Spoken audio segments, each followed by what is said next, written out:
আল্লাহ নবী সাল্লাল্লাহু আলাইহি সাল্লাম বলেন, কোন বান্দা যখন গুনাহ ছেড়ে দিয়ে তওবা করে আল্লাহর দিকে ফিরে আসে, আল্লাহর কসম নবী বলেন আল্লাহ তাআলা সবচেয়ে বেশি খুশি হন।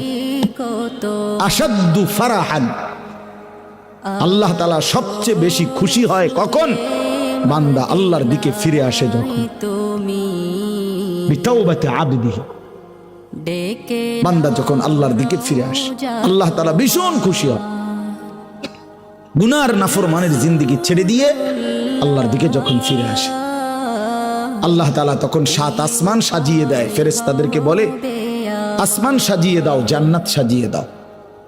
ফেরেশতারা 7 আসমান জান্নাত সাজাইয়া ফেরেশতারা জিজ্ঞেস করে, মাওলা আসমান কেন সাজাইলেন, জান্নাত কেন সাজাইলেন?